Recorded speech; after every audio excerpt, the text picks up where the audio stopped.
It's the last day of week 9 of the Back to Fitness programme. It's day 7 of week 9.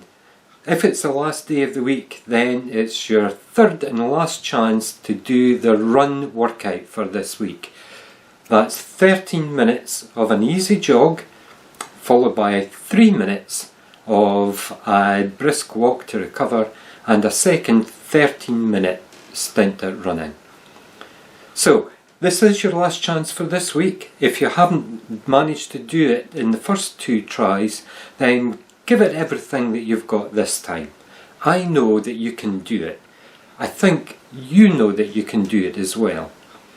Now, there are some people who have got this far and maybe this is just a step too far and they really aren't able to do it. And if that's you, then I entirely sympathise and I entirely understand.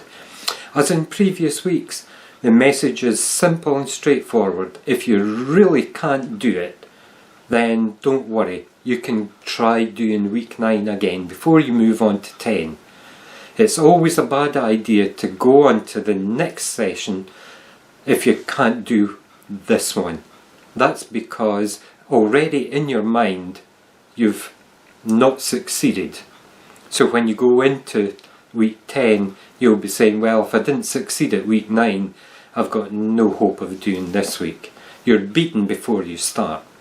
So give this one a good try. Use all the techniques that are in your armoury. See how you get on. But if you honestly can't do it, then just repeat this week, and 7 days from now I'm sure you'll be fine. If you did manage to do it in one of the previous days this week, then you already know that it's all good and green. The light is shining at the end of the tunnel.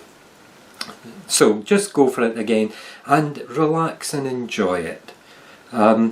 We said on the second run of this week, I think, that maybe one option that you have, if you really are comfortable with this, is during the second stint, you get to about the 10 or 11 minute point. If you're still feeling really good, then try upping your level of effort a little bit and see what happens. It can be a handy technique, that, because when you're getting towards the end of a run, your brain knows that you're almost at the end of the run and it starts thinking, end of the run, that means I should be feeling tired right now. And as we said for day 2, it then sends a message to your legs to say, I'm tired. So you feel tired and then you need to back off. If with a couple of minutes to go, or 1 minute to go, or 100 metres to go, you can challenge that and up your level of effort, then you can show to your brain, I wasn't really tired after all. I did manage to do a little bit extra. And gradually your brain will adapt to that and it'll come to realise that when you get to the end of the run, you aren't necessarily tired out. So if you want to do one thing for me today, that would be what it is. When you get to the 11-minute mark, just put in a little bit of extra effort and see what happens.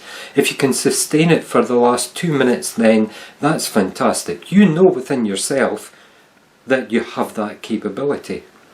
In fact, if you were really keen, if you can sustain that level for the 2 minutes, then as you're approaching your finish point for the last, let's say, 15-20 seconds, 10 seconds, roughly 100 metres, then just give it a sprint. Imagine that is your last bus home that's at the finish line and it's about to go, the door's about to shut, and just give it everything you've got and see what happens. I bet that you can sustain that maximum effort for 100 metres. If you can't, then what have you lost? Nothing. You've given your best, you've given it a try, and you should be satisfied that you did that. You didn't bucket, you didn't not even try. So that would be a nice little challenge for you today. Okay, so that's all I've got to say. Once you finish this run, then that's week 9 finished. come back tomorrow for week 10 and a new set of challenges. So best of luck today, and we'll see you tomorrow.